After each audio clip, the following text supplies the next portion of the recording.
dijadikan kayak ini dipanjangin gitu ya. Nah, ini bisa saya katakan sebagai masa lalu.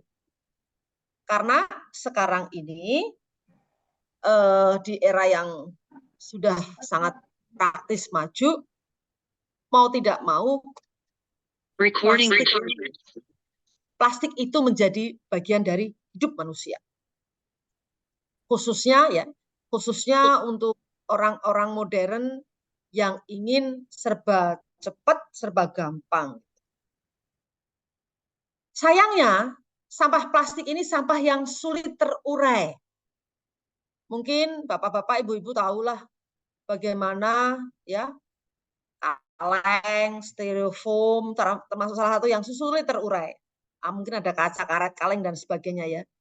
Ini yang menimbulkan pencemaran yang luar biasa. Masuk logam-logam gitu. Mungkin saya perlu mengupas sedikit saja jenis sampah plastik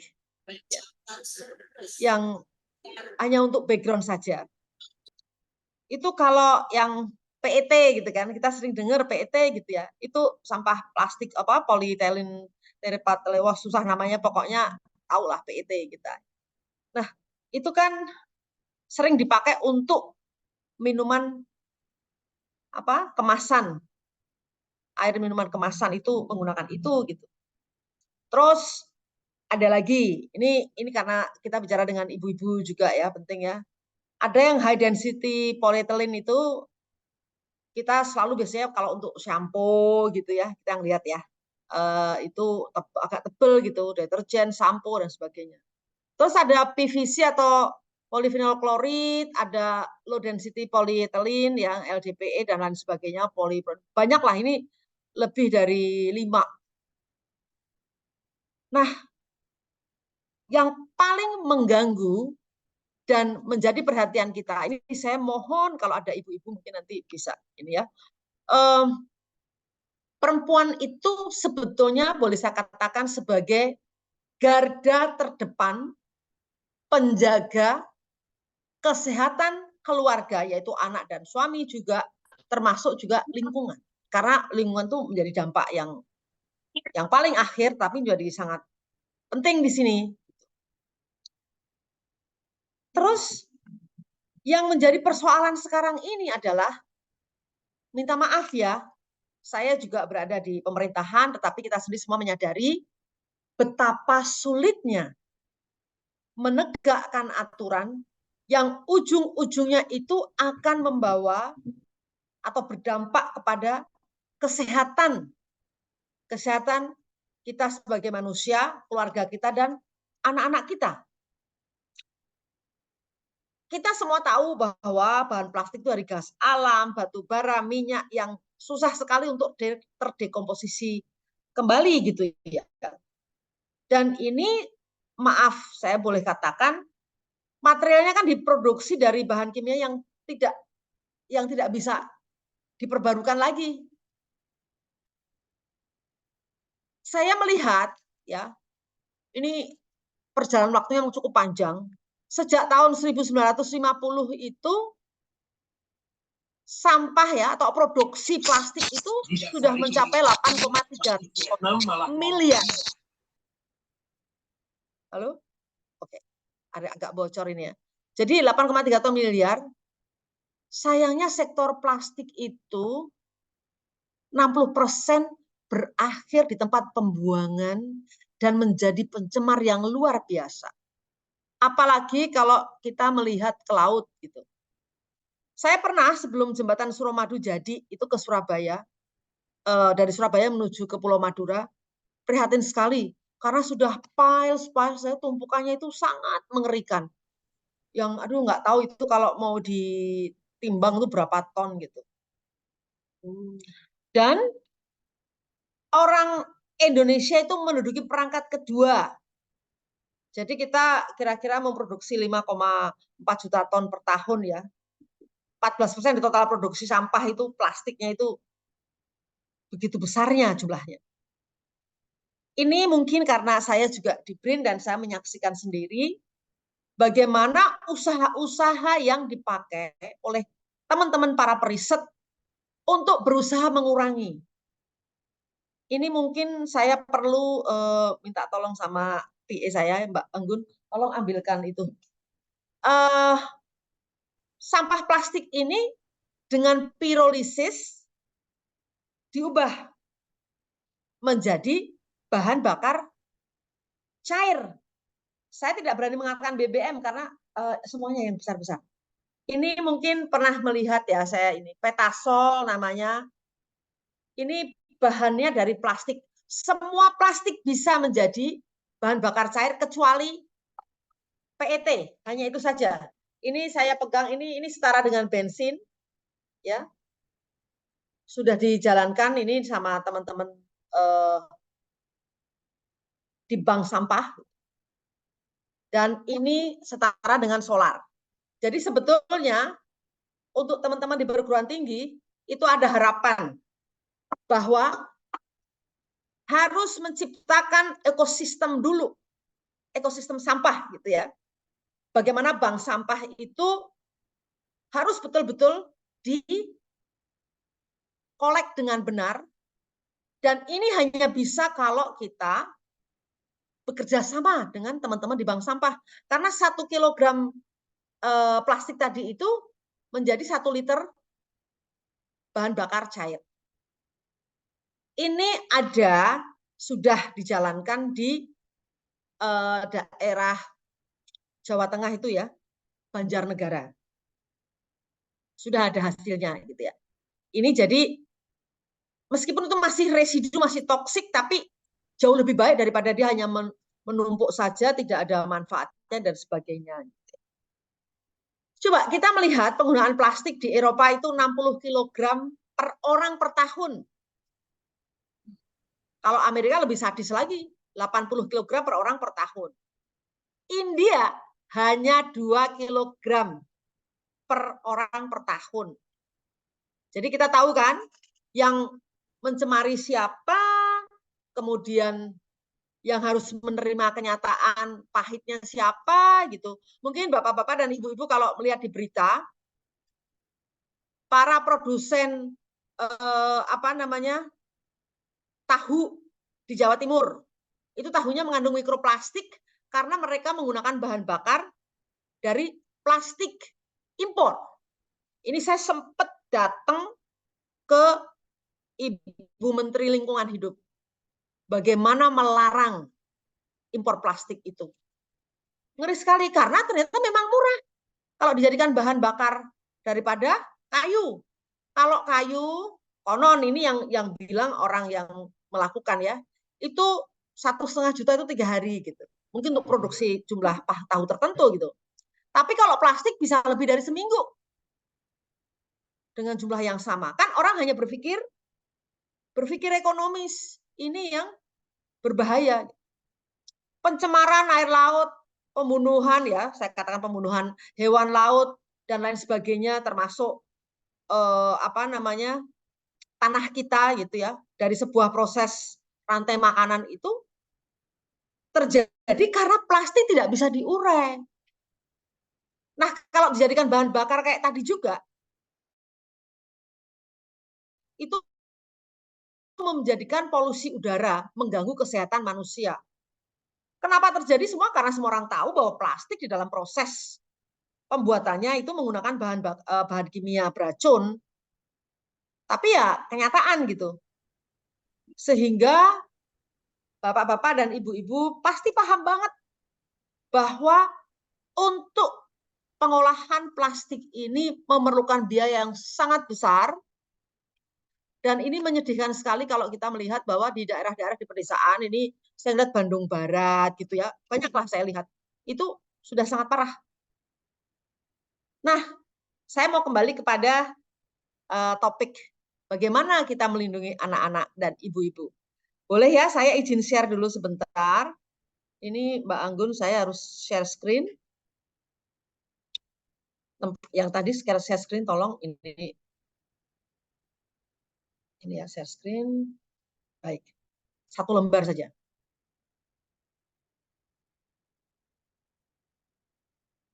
Sudah bisa dilihat, Bapak-bapak, Ibu-ibu? Pak Hendra, udah bisa dilihat? Kelihatan, Bu, kelihatan. Kelihatan? Ya, tapi baru judulnya saja. Ya, klasifikasi sampah dulu, Pak ya. Ya. Ya. Sampah itu ada 3 macam, Pak. Kita 3 macam, maksudnya ada sisa, ada sampah, ada residu. Kalau residu itu sudah paling harus kita hindari gitu ya. Proses pembuatannya itu, kalau sisa itu alamiah, saya ambil contoh yang paling sederhana adalah kita makan jagung, kenyang, nggak habis, 1 bonggol jagung itu sebagian bisa kita berikan mungkin ke sharing lah dengan anak kita gitu, atau mungkin kita berikan ke ayam gitu ya, jagungnya, jagung rebus. Nah, ini sisa kan Pak, jadi masih bisa bermanfaat gitu ya, untuk kita berikan kepada ayam kita. Ini saya ngambil contoh yang sederhana saja.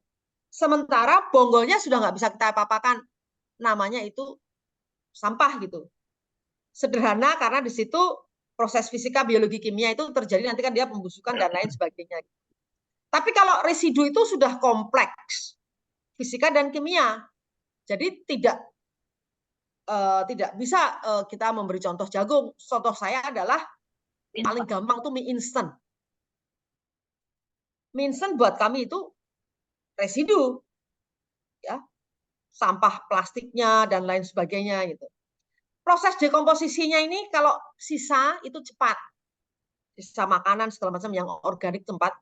Kalau sampah bisa cepat, bisa sedang, bisa lambat. Tetapi kalau residu lambat, bahkan super lambat, tidak terdekomposisi.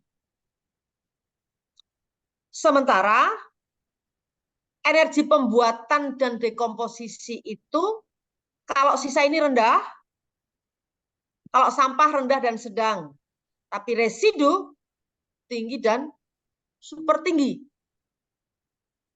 Kita semua tahu lah bahwa untuk mengembalikan ke alam perlu waktu yang sangat lama, bahkan ratusan tahun gitu ya, kalau bicara plastik gitu. Nah, ini karena untuk bagaimana kita bisa menyelamatkan ibu-ibu dan anak-anak kita. Itu saya mau bicara soal Nova Food Classification, yang di sini nanti ada hubungannya dengan plastik, karena plastik dipakai untuk pembungkus makanan yang alamiah, yang baik untuk kita konsumsi adalah fresh. Kita nanam, kita olah, kita makan gitu ya, atau bahkan mungkin kalau yang langsung bisa kita konsumsi buah-buahan dan lain sebagainya gitu. Kalau sampah dihasilkan dari ada yang culinary, ada yang processed food. Ya sudah dimasak, tadi saya katakan sudah dimasak, kita ke restoran, seafood dan lain sebagainya. Bagaimana dengan residu? Residu bisa dikatakan hampir semuanya dihasilkan dari ultra processed food. Mungkin kalau saya menyebut mie instan itu yang paling gampang karena itu paling tinggi sekali dikonsumsi oleh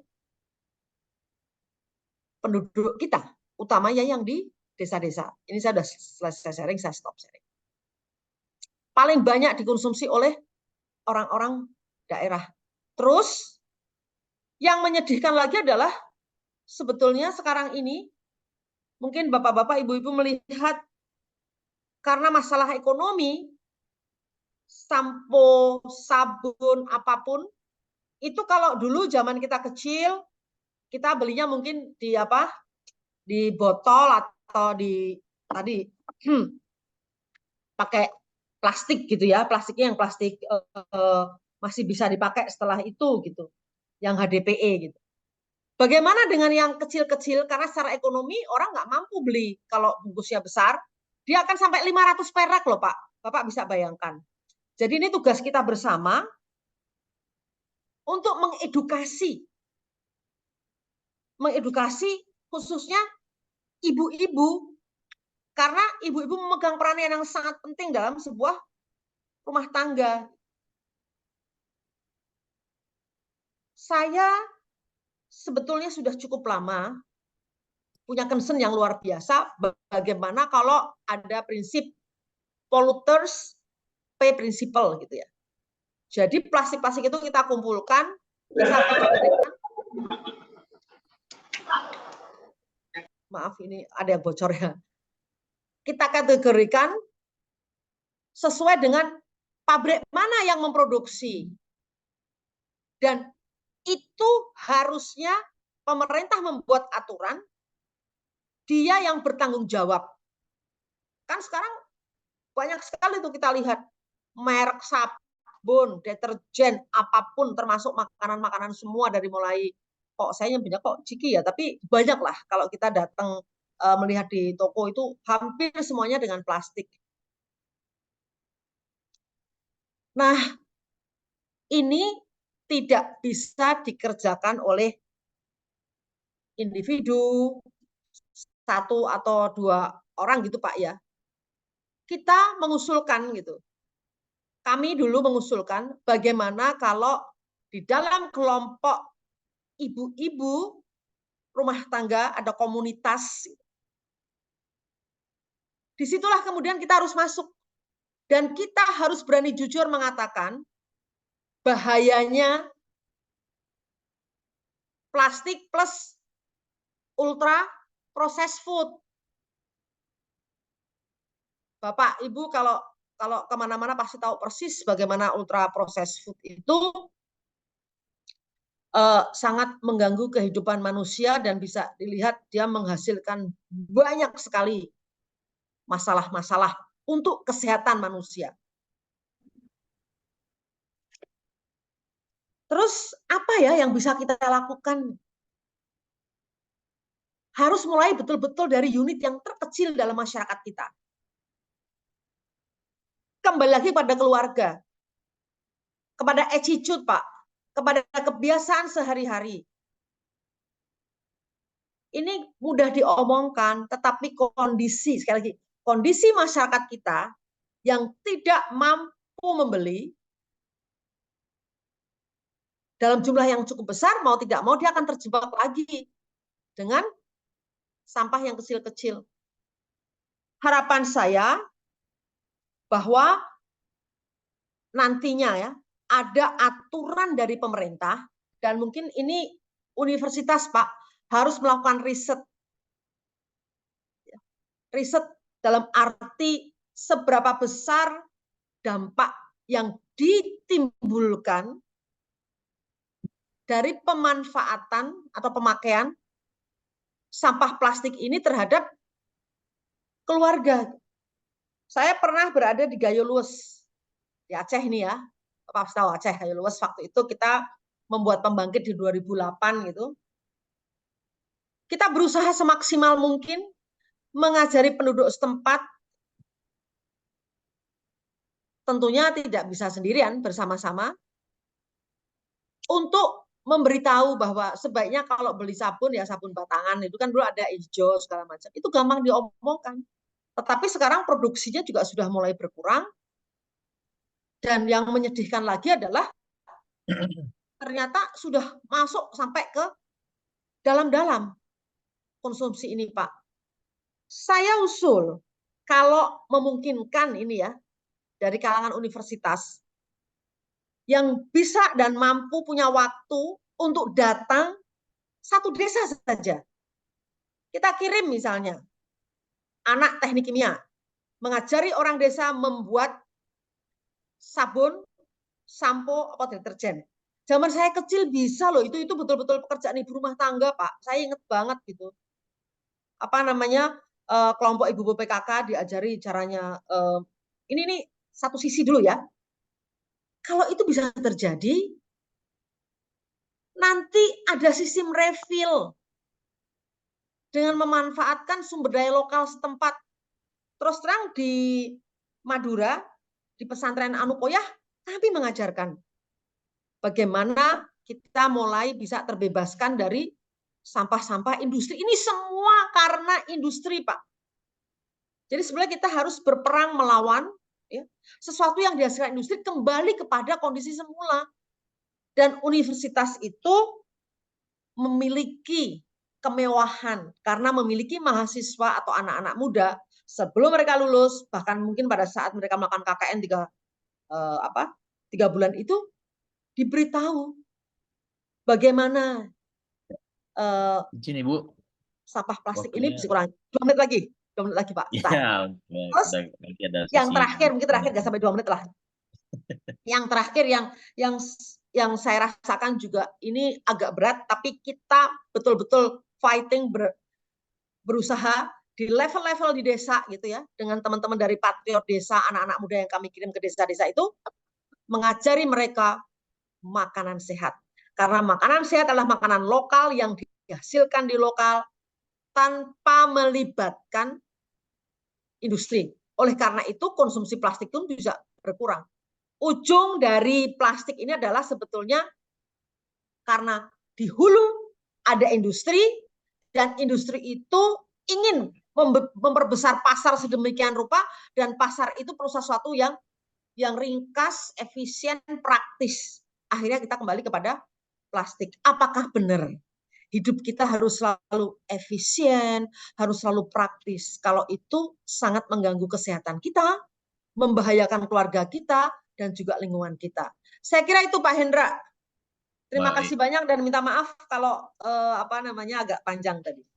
Luar biasa semangatnya Ibu ya, ditantang nih, challenge nih mahasiswa dan kita semua ya yang hadir pada siang ini untuk bisa seharusnya kalau kita mengambil peran, tidak ada istilah kecil atau sedikit. Beliau sudah membuktikan ini 60 pembangkit listrik di pedalaman ya dengan tenaga 82 Pak, dari maaf. Sekarang 82. Allah Akbar, 82. Dan Malu kita kita. sedang membangun Malu satu di kita pulau ini. kecil Udah di Papua, 82 itu Pak. amal jariah beliau, air mengalir terus menjadi listrik. Nah, Amin, ini yuk amin, kita amin ada Pak Hendra. Terima kesempatan ini kasih. untuk plastik ini. Jadi mulai dari hal yang kecil, mulai dari sekarang, mulai dari kita diri sendiri dan keluarga mungkin. Mungkin dari peserta semua, sebelum kita ke sesi 2 menit ke depan ada yang ingin ditanyakan? Atau izin Ibu Tri nanti biar dikumpulkan dulu pertanyaannya, Nanti aja bareng dengan Pak biar kita semua masih betul-betul mengambil semangat Ibu ini, masih terbingung-bingung dengan apa yang udah Ibu lakukan. Dan dengan kita Dokter lanjut lagi Anas nanti. di sesi kedua bersama Dr. Anas Ma'ruf, MKM. Dr. Anas izin apakah sudah hadir?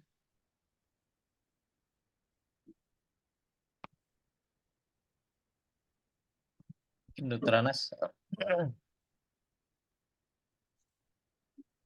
Dokter Anas, kita udah mendengar suaranya. Beliau di mana? Pak Ivin mungkin Dr. Anasnya di poin sebagai narasumber berikut.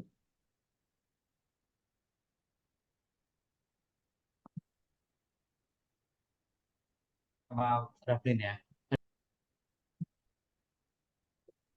Ya, ini terima kasih ini kepada kita semua. Siang, Dokter Anas. Monggo. Ada 60 peserta dari Lombok, dari Ambon, gitu. Dari Griffith University juga ada Dr. Koni tadi bersama kita. Dr. Anas sudah hadir, izin memperkenalkan, beliau adalah saat ini menjabat sebagai Direktur Penyihatan Lingkungan Kemenkes RI dengan riwayat beliau di PNS-nya sebagai di Kementerian Kesehatan itu banyak sekali sebagai Direktur Penyihatan Lingkungan. Sebelumnya adalah Kapus Datin itu Kepala Pusat Data dan Informasi. Kemudian beliau Kepala KKP kelas 1 Soekarno-Hatta dan sebelumnya juga KKP kelas 1 Batam, Kabak PI Ditjen P2P, kemudian di PP dan PL, dan beliau pernah menjadi Kepala KKP kelas 2 Semarang, serta pernah jadi staf subdit filariasis dan skitosomiasis gitu. Dan beliau ini lahir dan besar di Pemalang sepertinya. Dan beliau nanti akan dari persepsi pemerintah mungkin bagaimana hari ini kita dengan Hari Bumi ini fighting the plastic tide, protecting women and children from the plastic pollution crisis. Bagaimana tema ini diambil dan suatu ekspektasi ya, bagaimana tahun 2040 nanti diharapkan 60% plastik ini bisa tereduksi, gitu. Tereliminasi. Itu lebih memanfaatkan waktu kita kepada Dr. Anas Ma'ruf. Kami persilakan. Ya, baik. Terima kasih. Mohon izin, apakah suara saya bisa didengar? Kedengaran, Dok, silakan. Baik. Assalamualaikum warahmatullahi wabarakatuh. Waalaikumsalam warahmatullahi wabarakatuh. Bapak Ibu sekalian, para peserta webinar, ini gabungan dari berbagai macam. Kalau kita lihat dari undangannya ada dari eh,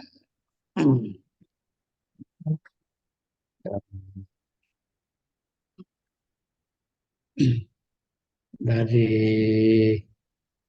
mana lagi mau izin tadi dari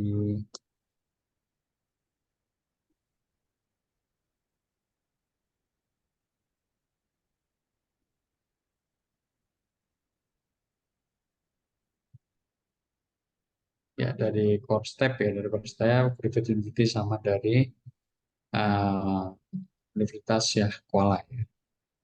Kemudian juga ini kerjasama dengan teman-teman yang lain. Baik, jadi Bapak Ibu yang saya hormati, para narasumber, moderator, teman-teman para peserta, para pakar, dan sebagainya. Izin saya mohon maaf agak terlambat bergabung karena masih ada aktivitas yang lain. Jadi kami ucapkan terima kasih yang pertama tentunya atas kesempatan ini untuk bersama-sama kita eh, sama untuk berbicara terkait dengan pencemaran plastik dan dampaknya terhadap kesehatan.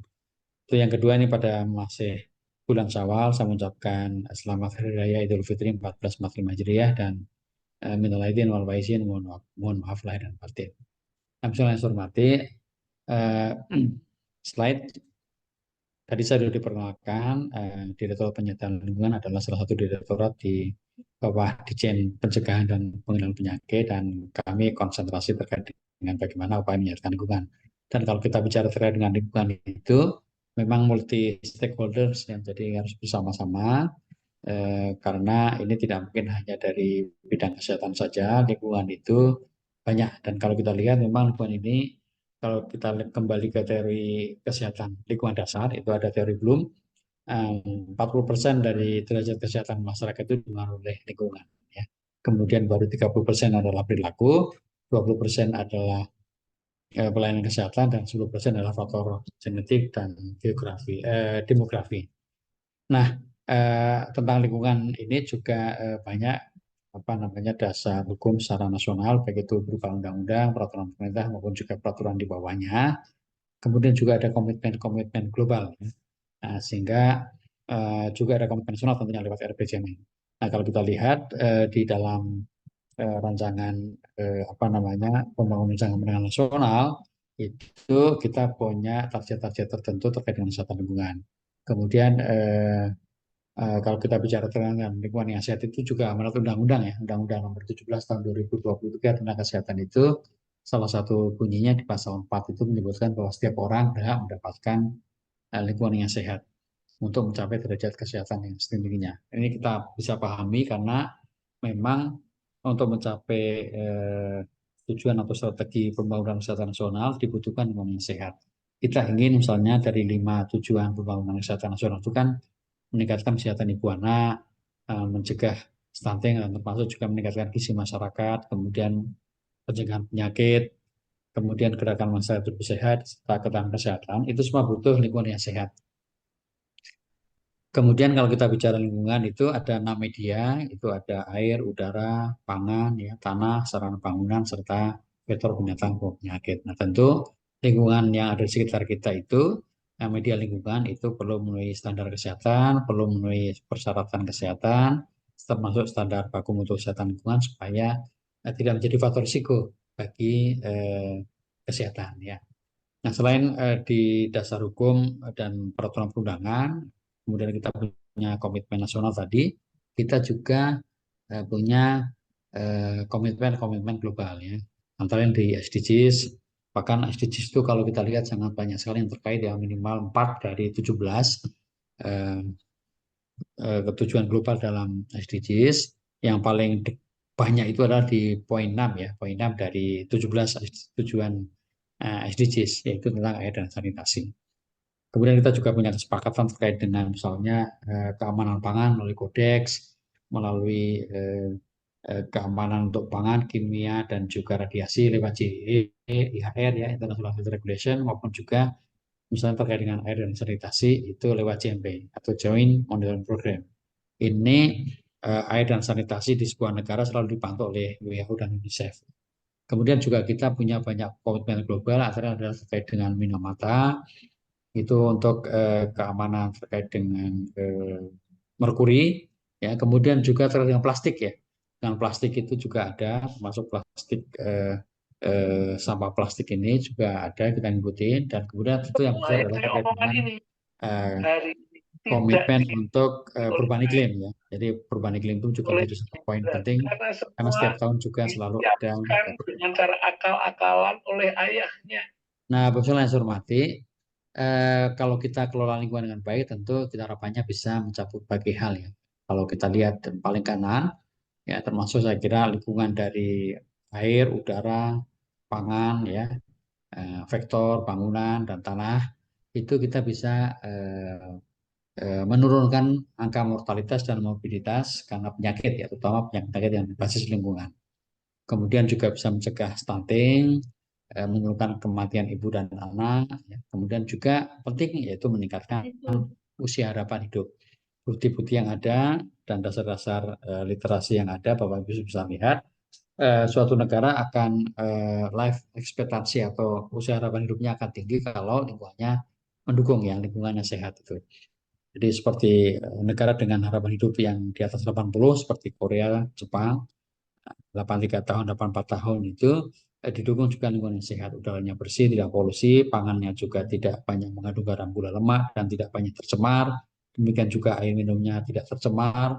Demikian juga pengelolaan atau pengendalian vektor binatang penyakitnya juga bagus, dan sebagainya. Jadi lingkungan yang sehat akan mendukung pencapaian usia harapan hidup yang tinggi. Nah, kita masih banyak hal yang perlu tantangan, ya, yang kita hadapi dalam rangka untuk lingkungan ini. Namun sekalian, oleh karena itu konsep kita dalam lingkungan adalah kita menciptakan mulai dari lingkungan yang sehat di tingkat keluarga, kemudian menciptakan desa kelurahan yang sehat, kecamatan sehat, kabupaten kota sehat, provinsi sehat, dan kemudian untuk mencapai Indonesia yang sehat. Ini ada berbagai indikator, ya. Nah, jadi kita ikut juga di WHO terkait dengan penerapan Healthy Cities atau kabupaten kota sehat. Slide. Nah, Bu Sola yang saya hormati, saat ini kita Kementerian Kesehatan sedang melakukan transformasi kesehatan, ya, untuk mempercepat tujuan pembangunan kesehatan. Tadi saya sampaikan bahwa dalam RPJMN itu ada 5 strategi atau juga yang menjadi tujuan pembangunan kesehatan. Paling atas setelah visi itu, jadi kita ingin meningkatkan kesehatan ibu anak, termasuk juga kesehatan reproduksi, kemudian mempercepat perbaikan gizi masyarakat, termasuk mencegah stunting, kemudian memperbaiki pengendalian penyakit, membudayakan gerakan masyarakat hidup sehat melalui perubahan perilaku, dan juga memperkuat sistem dan ketahanan kesehatan. Nah, kita kemudian melakukan transformasi di 6 pilar. Nah, 6 pilar. Nah, pilar pertama adalah transformasi layanan primer, yang kedua adalah transformasi layanan rujukan, transformasi sistem kesehatan, sistem ketahanan kesehatan, kemudian transformasi sistem pembiayaan kesehatan, SDM kesehatan, dan yang keenam adalah teknologi kesehatan. Sedikit-sedikit kita ulas.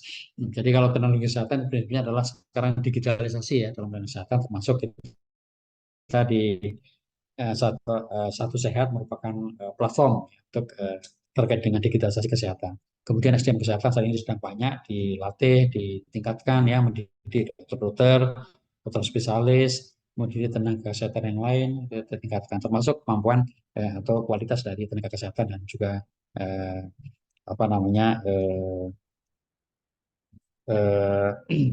tenaga medis, ya. Kemudian juga pembiayaan ini juga perlu diatur bagaimana peran pusat, peran daerah, ya, kemudian juga peran dari berbagai pentahelix mulai dari dunia usaha, media, dan sebagainya. Jadi pembiayaan kesehatan ini penting untuk dikombinasi dan diintegrasikan. Kemudian sistem ketahanan kesehatan yang nomor 3 itu juga penting karena kita supaya punya ketahanan kesehatan yang baik, sehingga pada waktu terjadi pandemi kembali itu kita sudah punya kesediaan yang baik terkait dengan alat dan bahan kesehatan, kemudian juga sistem mendeteksi yang bagus dan sebagainya. Nah, kemudian yang nomor 2 itu rujukan juga saat ini sedang kita tingkatkan pemenuhan alat-alat sampai ke vaskes, baik itu di puskesmas, ya, kemudian rumah sakit daerah dan sebagainya, termasuk juga pemenuhan SDM ini sedang kita tingkatkan sehingga nanti tidak harus semuanya dirujuk, ya, karena tidak kemampuan dari rumah sakit milik daerah. Contoh misalnya harusnya penanganan jantung itu bisa dilakukan di kabupaten kota ya, sehingga golden period-nya itu bisa dijalani dengan baik, sehingga kematian-kematian karena misalnya penyakit jantung infak itu bisa kita tangani dengan baik. Nah, yang terkait dengan pertama adalah transformasi layanan primer. Ini penting Bapak sekalian, intinya ada 3. Jadi bagaimana kita ingin satu, masyarakat itu punya perilaku hidup yang sehat ya. Jadi perubahan perilaku karena yang hidup yang sehat itu penting dilakukan di sini, di primer. Jadi kesadaran kepada masyarakat untuk ikut berdaya dalam melakukan upaya kesehatan secara mandiri. Yang kedua adalah penciptaan lingkungan yang sehat ya, melalui kebersihan lingkungan dan sanitasi lingkungan. Ini penting seperti yang saya sampaikan di depan. Kita tidak mungkin hidup sehat kalau lingkungan kita tidak sehat. Dan yang ketiga adalah screening dini dan deteksi dini. Nah, ya, screening dini, deteksi dini juga kita lakukan supaya dari awal diketahui dan kemudian juga bisa ditangani dengan dini. Nah, yang berikutnya adalah terkait dengan pemberian imunisasi pada anak dengan antigen-antigen yang baru. Jadi kita tingkatkan menjadi 14 yang tadinya kurang dari 10 ya. Ada antigen-antigen baru untuk supaya anak-anak kita, wanita kita, ya perempuan-perempuan kita itu juga sehat, juga bisa kita menciptakan generasi penerus yang unggul dan sehat. Slide. Nah, ini Bapak sekalian transformasi kesehatan sedang kita lakukan. Tadi salah satu transformasi kesehatan adalah bagaimana menciptakan lingkungan yang sehat. Nah, salah satu ancaman kita adalah tadi yang disebutkan di awal terkait dengan plastik. Jadi ini adalah senyawa yang apa namanya bisa dihasilkan karena polimerisasi, polikondensasi, poliadiasi, atau proses serupa lainnya dari monomer atau oligomer atau dengan perubahan ya. Baik itu secara kimiawi ya atau fermentasi mikroba. Nah, ini ada di Perkab BPOM nomor 20 tahun 2019. Jadi plastik ini memang memiliki berbagai jenis dan karakteristik yang berbeda-beda sehingga metode penanganan dan pengolahan airnya juga bervariasi. Nah, sumbernya macam-macam ya. Nah, di sehari-hari itu kita bisa dari dapur, dari material bangunan ya, dari mainan anak-anak, kemasan-kemasan yang saat ini banyak menggunakan plastik, komponen elektronik maupun juga kemasan komponen elektronik. Slide. Jadi banyak sekali sumber plastik di sekitar kita. Nah, kemudian mengapa Bapak sekalian ini menjadi perhatian kita? Saat ini kita boleh dikatakan harus banyak peduli pada plastik karena sampah plastik dan juga sampah domestik secara umum itu menjadi beban kita. Bahkan beberapa menyatakan kita harus sudah menyatakan darurat sampah ya, termasuk dalam sampah plastik. Nah, ini berdasarkan penelitian yang dilakukan di tahun 2013 diperkirakan lebih dari 78 juta ton plastik diproduksi, di mana 14% itu diantaranya itu yang hanya diproses dan daur ulang. Sisanya itu tidak didaur ulang. Ada 40% masuk landfill, kemudian 32% dibuang ke lingkungan seperti badan air, laut, tanah. Nah, oleh karena itu kita juga bisa melihat bahwa ternyata sampah plastik yang dibuang di landfill dan lingkungan menempati proporsi yang paling besar. Itu bila digabungkan sekitar 72% dari total produksi plastik. Slide. Ini saya kira yang kita pahami bahwa banyak kejadian dan ini tidak hanya di slide ini saja. Kita melihat misalnya sampah plastik itu banyak terjadi di sungai, di pantai dan sebagainya. Dan sudah banyak akibat langsung ya, misalnya pada hewan-hewan yang mengalami penderitaan karena sampah plastik ini. Bahkan terbaru itu juga sudah ditemukan mikroplastik pada hewan-hewan yang kemudian dikonsumsi oleh masyarakat ya, seperti kerang-kerangan, ikan dan sebagainya. Slide. Nah, tentunya pencemaran plastik ini semakin berat dampaknya dengan perubahan iklim. Jadi salah satu dampak perubahan iklim adalah pemanasan global, dan kalau pemanasan global ini tentunya Bapak sekalian akan kemudian menyebabkan tadi plastik itu terurai ya, dan terurainya itu kemudian apa namanya mencemari ya tempat di mana dia berada, bisa di laut, bisa di sungai, di air dan sebagainya. Slide. Ya. Nah, bagaimana terkait dengan bagaimana untuk menangani ini. Jadi inovasi untuk mengurangi pencemaran plastik itu sudah dimulai dengan produksi zat-zat lain yang tahan terkait dengan pencemaran. Ya. Jadi ada produksi polietilen dan polipropilen. Ya. Saat itu pengguna plastik mengulas secara drastis karena plastik dianggap sebagai bahan yang murah, ringan, dan sebagainya. Kemudian tahun 70-an itu produksi plastik semakin masif, dan kemudian tahun 80-an mulai kenalkan metode daur ulang plastik. Nah, ini tentu seiring dengan meningkatnya kesadaran masyarakat. Nah, tahun 90-an penggunaan plastik sekali pakai itu mulai dikenalkan ya, sehingga apa namanya kemasan air minum, pembungkus makanan, kantong plastik dan sebagainya itu semakin meningkat. Tetapi ini kemudian akibatnya adalah krisis pencemaran plastik ya di dunia. Nah, tentu kita juga tahu seperti bagaimana disampaikan bahwa plastik yang terbuang ke lingkungan akan berubah menjadi plastik yang kecil, mikroplastik ya, dan kemudian ini akan migrasi ya ke berbagai media yang dekat dengan masyarakat seperti air, pangan, dan sebagainya. Slide. Nah, Bapak Ibu, teman-teman semuanya, seiring dengan waktu, sampah plastik di lingkungan itu yang ada mengalami penuaan, degradasi, dan pemecahan ya, sehingga terpecah menjadi partikel-partikel yang lebih kecil di bawah 5 mm yang dikenal sebagai mikroplastik. Di bawah 5 mm ya yang dikenal dengan mikroplastik. Nah, mikroplastik ini dapat diproduksi secara sengaja, misalnya juga seperti palet plastik, bahan produksi plastik, microbead ya, dalam deterjen atau produksi wajah. Dan secara tidak sengaja karena proses fermentasi dari sampah plastik melalui proses alami seperti fotodegradasi atau secara mekanis. Tadi saya sampaikan bahwa akibat pemanasan global ini mempercepat hal ini. Ya. Nah, Bapak sekalian, mikroplastik ini memiliki kemampuan untuk menyerap kontaminan ya. Jadi partikel berukuran 5 nanometer dapat menyerap senyawa toksik lebih banyak daripada partikel plastik berukuran 10 mikrometer. Kemudian akumulasi mikroplastik merupakan tantangan lingkungan yang penting karena menyebabkan penurunan polusi akuatik global sekitar 1-5%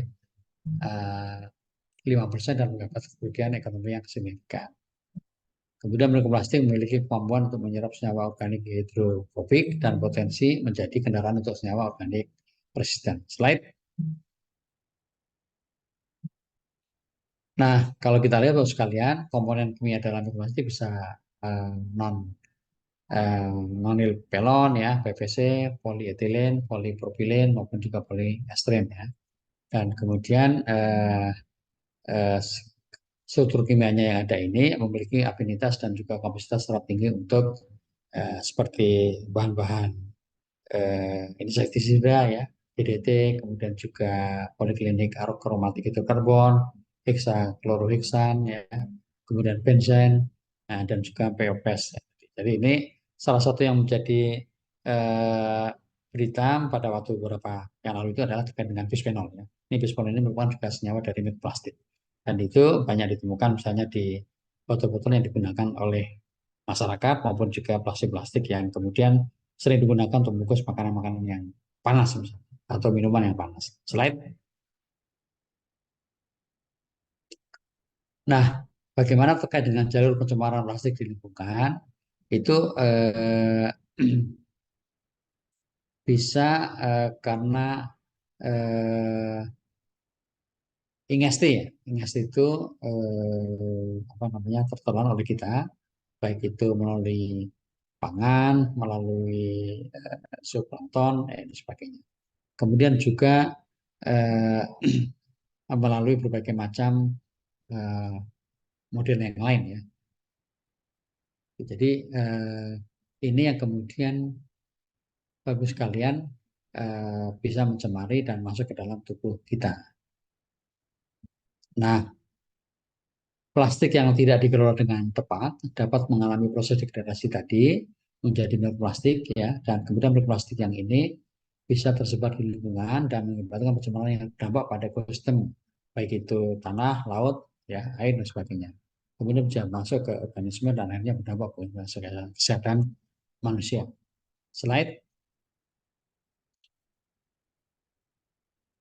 Nah, ini rute pajanan plastik terhadap manusia ya, saat ini berbagai macam ya, termasuk yang terbaru adalah misalnya bisa melalui udara ya. Jadi kita bisa kontak langsung ke tubuh ya, kemudian bisa lewat udara, ini yang kemarin terbaru menjadi pemberitaan, kemudian juga melalui eh, tertelan, baik itu melalui udara maupun juga pangan ya, yang kita konsumsi, minuman, pangan, dan sebagainya. Kemudian juga eh, kalau kita mengkonsumsi hewan yang mengandung mikroplastik seperti tadi kerangan ikan yang sudah tercemar dia, maupun juga lewat yang lain. Nah, ini baru sekalian yang menjadi ancaman kita. Jadi paparan mikroplastik terhadap tubuh kita itu melalui berbagai macam. Oleh karena itu tentu eh, yang menjadi ancaman kita adalah bagaimana kemudian plastik ini bisa kita kurangi ya, tidak mencemari air, tanah, udara sekitar kita. Demikian juga pada kosmetik ya. Jadi kosmetik juga kandungan plastik perlu kita kurangi. Tentu ini juga perlu kerjasama dengan berbagai stakeholders yang lain. Nah, kemudian juga terkait dengan tadi bagaimana makhluk atau konsumsi dari hewan-hewan yang kita ambil dari laut itu juga supaya tidak kemudian dia menjadi sumber mikroplastik bagi tubuh kita ya. Nah, kemudian juga hal-hal yang terkait dengan pajanan langsung ya, itu juga perlu kita kurangi karena ini kan bisa apa namanya dari eh, hal-hal yang kemudian digunakan oleh kehidupan kita sehari-hari. Slide. Nah, bagaimana risikonya Bapak Ibu sekalian? Ini tentu mikroplastik ini kalau sudah masuk ke tubuh kita menjadi berbagai macam-macam dampaknya. Bisa peradangan dan peningkatan stres oksidatif ya. Kemudian bisa menimbulkan gangguan hormonal. Bahkan dalam beberapa hal disebutkan ini bisa menimbulkan risiko untuk diabetes. Kemudian juga gangguan metabolik ya. Kemudian juga eh, mikroplastik ini bisa menimbulkan gangguan fungsi paru-paru karena bisa lewat inhalasi tadi, lewat udara ya. Kemudian bisa menimbulkan juga masalah ya, tentu di saluran pernapasan ya, seperti paru-paru dan sebagainya. Kemudian tentu kalau itu lewat pencernaan bisa macam-macam akibatnya terhadap saluran pencernaan, baik itu di usus, di apa namanya lambung dan sebagainya. Nah, kemudian ada apa namanya penelitian lain bahwa mikroplastik ini juga memiliki potensi untuk menyebabkan kanker karena daya serap mikroplastik terhadap senyawa polisiklik aromatik hidrokarbon. Nah, ini bagus sekalian tentu bisa kita pahami mengapa kan dia bisa menumpuk ya. Dan kemudian ternyata bagus sekalian itu pada kelompok rentan seperti anak-anak, ibu hamil dan lansia itu juga penting ya. Bahkan pada anak-anak itu ancaman plastik ini bisa menimbulkan gangguan dari pertumbuhan dan perkembangannya ya. Oleh karena itu penting sekali lagi bahwa ancaman mikroplastik itu banyak karena apa, dia tidak hanya kemudian peradangan yang sifatnya lokal tetapi juga bisa masuk dan kemudian menimbulkan masalah gangguan metabolik ya, termasuk hormonal. Slide.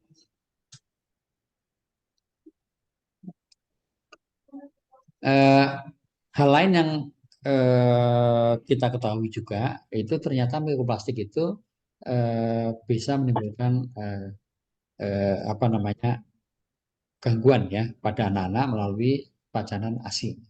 Jadi mikroplastik ditemukan dalam ASI, darah dan plasenta.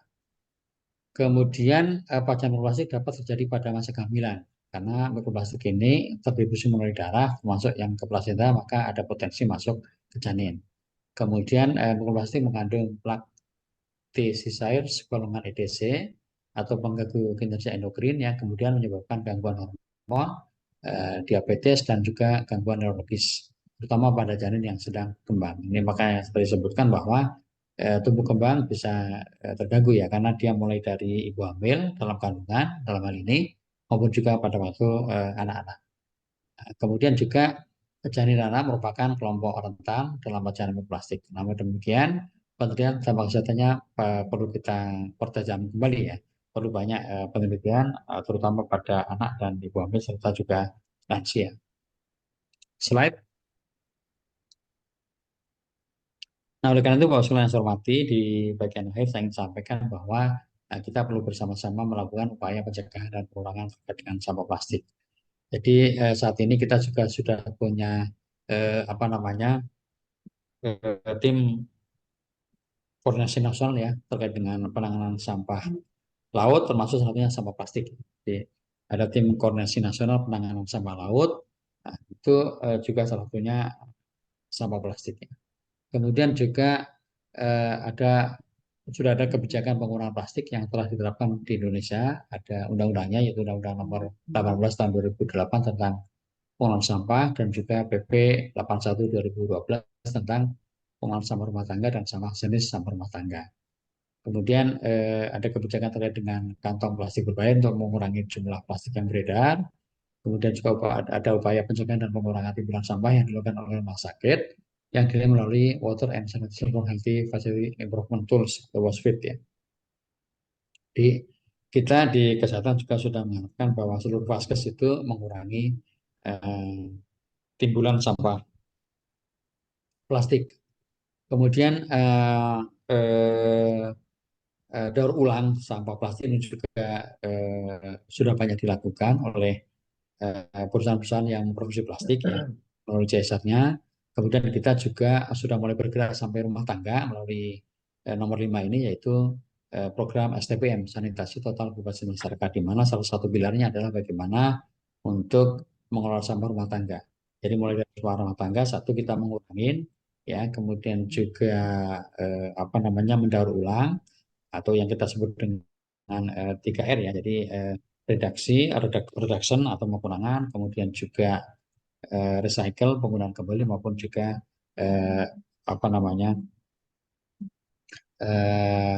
memanfaatkan kembali. Izin 1 menit lagi, Dok. Ya, baik, ini slide selanjutnya. Kemudian juga banyak sekali ekonomi sirkular yang digunakan, di mana plastik ini bisa kita gunakan untuk kepentingan yang lain ya, seperti misalnya pembuatan macam-macam untuk bahan bakar, kemudian juga untuk bahan bangunan ya, kan ada juga misalnya lantai yang dibuat dari plastik. Nah, slide terakhir Bapak sekalian. Next slide. Slide. Ya. Nah, ini yang kita harapkan Bapak sekalian. Mari kita bersama-sama untuk meningkatkan pengetahuan dan kesadaran masyarakat ya, bersama-sama, kemudian juga bagaimana menggunakan bahan-bahan lain yang lebih ramah lingkungan ya, tidak menggunakan plastik lagi, kemudian pengelolaan sampah yang baik mulai dari hulu sampai hilir ya. Kemudian juga kita perlu bersama-sama melakukan aksi ya, sebagai sebuah kesadaran ya, sehingga nanti betul-betul terlakukan di masyarakat ya. Dan terakhir adalah perlunya kolaborasi dan kemitraan bersama-sama yang kita kesatukan dengan 5 unsur pentahelix ya: pemerintah, swasta, masyarakat ya, dunia usaha, kemudian juga perguruan tinggi maupun juga media, sehingga bersama-sama kita mengenal ini. Saya kira itu Bapak sekalian yang saya hormati dari kami sebagai pengantar untuk bagaimana bahwa sampah plastik ini penting, dan karena kalau nggak kita tangani dengan baik bisa berakibat pada kesehatan. Baik. Terima kasih Terima kasih atas presentasinya dan menggambarkan bahwa begitu banyak permasalahan dengan plastik ini dan bisa berdampak terhadap kesehatan, serta upaya apa yang dilakukan oleh pemerintah ya untuk bagaimana kita turut andil dalam mencegah terhadap bahaya dari polusi plastik. Mungkin ada satu pertanyaan kepada Bu Tri atau Dr. Anas, mengingat waktu kita di siang ini sudah hampir habis. Sudah habis nih sebenarnya. Ada Pak Hendra. Ya, silakan Bu Tri. Pak Hendra, sebelum itu saya juga mau tanya ke Dr. Anas. Mungkin kita diskusinya tuh ini yang buat saya sangat penting. Saya paham semua tadi, terima kasih dijelaskan kembali dan kita sering melihat. the biggest issue di negeri kita adalah bagaimana menegakkan aturan. Ya. Kita bolehlah melarang plastik ini itu, tapi pabrik tetap ya, industri tetap memproduksi. Jadi kita itu hanya berbicara di hilir. Padahal sebaiknya kami berharap yang di hulu pun juga diurus. Berapa besar makanan semua di package dengan plastik, itu hampir semua industri ultra food process itu semuanya menggunakan plastik. Ini baru makanan. Belum tadi mainan anak-anak dan sebagainya. Buat kami mengedukasi ibu-ibu untuk paham mana plastik-plastik yang berbahaya untuk anak-anak, maka yang yang aman dan sebagainya. Ini kita masih jauh.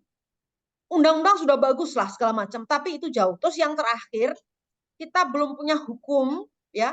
Bagaimana tadi itu polluters pay principle, bahwa setiap pabrik yang memproduksi semakin banyak barang-barang saset segala macam, dia sebaiknya juga bertanggung jawab terhadap apa yang dia produksi, sehingga kita sebagai masyarakat maupun pemerintah itu diringankan bebannya. Bahwa untuk memproses, tadi saya katakan, saya kebetulan bergelut di processingnya gitu ya. Jadi bagaimana kemudian bisa menjadi BBM, solar maupun premium, yang nanti bisa dipakai oleh masyarakat di desa gitu. Itu mudah-mudahan bisa lah kita berkolaborasi, dan tidak cukup hanya 1 jam ini ya Pak Hendra ya. Saya pikir kalau mau serius kita harus bikin tim benar-benar ini, dan saya yakin Kementerian Kesehatan punya ini ya, punya apalagi dengan menteri yang sekarang itu pasti dengan ide-ide yang itu dia akan sangat senang.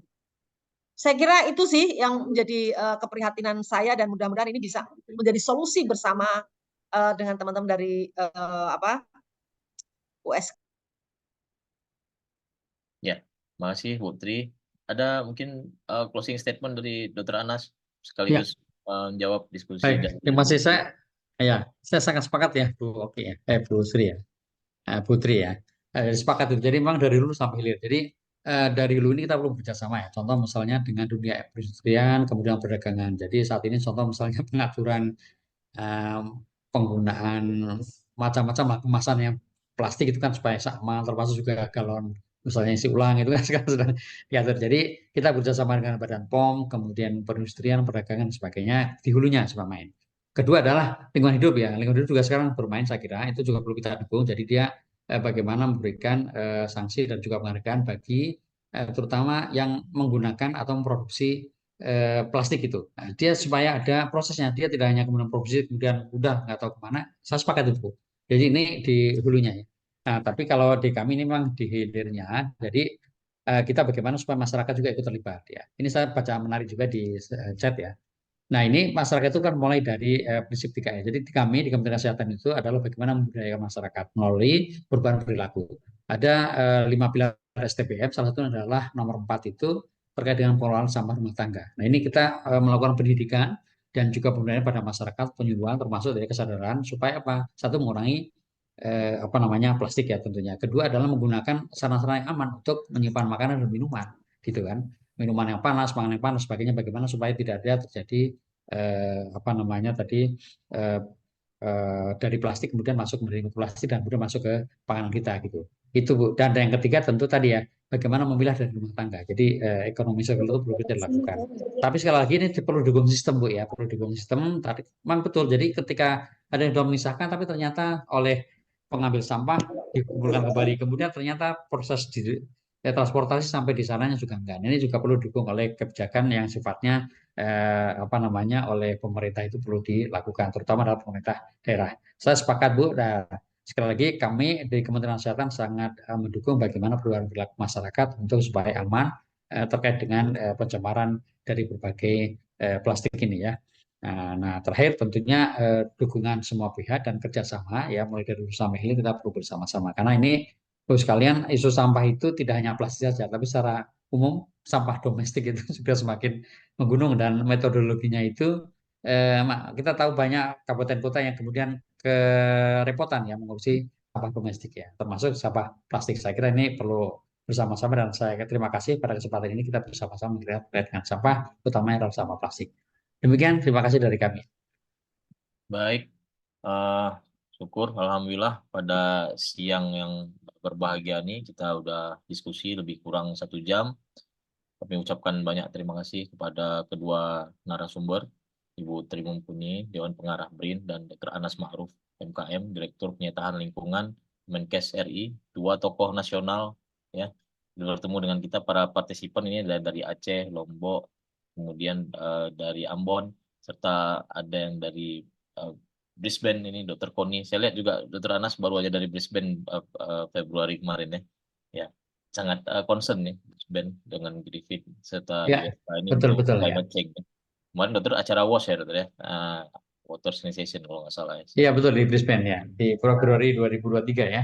Baik dok. Jadi mudah-mudahan pada Hari Bumi ini, core step knowledge sharing session kita ini betul-betul bermanfaat sehingga sebagai pengingat, terutama di peringatan Hari Bumi ini bahwa kehadiran kita di bumi dengan begitu banyak problem ada hari ini yang kita ingat adalah dampak dari polusi plastik yang bagaimana mudah-mudahan cita-cita internasional ini untuk mereduksi 60% ya pada tahun 2040 dari sampah plastik ini bisa kita mulai ya. Tadi ada komennya saya lihat sudah dipisahkan kemudian sudah dipilah-pilah tetapi ketika sampah itu dikumpulkan kembali itu dicampur lagi. Nggak apa-apa, kita terus saja berbuat baik. Itu contohnya Ibu Tri udah sampai 82 sumber listrik yang beliau terus buat dan lakukan. Jadi bersama mereka tokoh-tokoh ini kita ambil semangatnya dari semangat mereka yang sangat luar biasa. Mungkin hari ini demikian. Terima kasih untuk para narasumber. Terima kasih juga dari Koneksi Core Step yang sudah menginisiasi dan menyelenggarakan kegiatan kita pada siang hari ini berupa knowledge sharing. Terima kasih semuanya. Saya tutup kegiatan knowledge sharing kita hari ini. Billahi taufiq wal hidayah. Assalamualaikum warahmatullahi wabarakatuh. Waalaikumsalam Waalaikumsalam. warahmatullahi wabarakatuh. Terima kasih Kan Mas ada Terima tutup kasih, doa. Oh mungkin Putri, foto Pak session Hendra, dulu, Pak Ipin. Ada mau difoto nggak? Mohon maaf, di sini agak ribut, jadi mungkin Bapak bisa pandu hitung, nanti saya yang screenshot di sini. Baik, oke. Kita hitung ini. Ibu Prof. Titi, Ibu Rektor. Ya, Bu Rektor, makasih banyak Bu udah hadir. Ya, kita Maaf, saya hitung. baru bergabung, Pak. Ya, makasih Bu. Ya, kami dari Bank Sampah USK, Pak. Maaf sekali, Ya, Pak. makasih banyak Bu. Tadi mudah-mudahan terus eksis dan terus semangat Bu. Bang Insya Sampah. Allah, Pak, kita tetap concern dengan reduce sekarang udah nggak Luar udah biasa. reduce pengurangan. Mahasiswa-mahasiswanya juga di acara-acara itu mereka sangat ini ya semangat ya mengumpulkan memilah-milah sampah itu luar biasa. Ya, insya Allah, Pak, mudah-mudahan. Masih Bu Iti. Maaf, saya. Pak Ipin minta tolong difoto, kita hitung semuanya jangan lupa smile. 1, 2, 3. 1,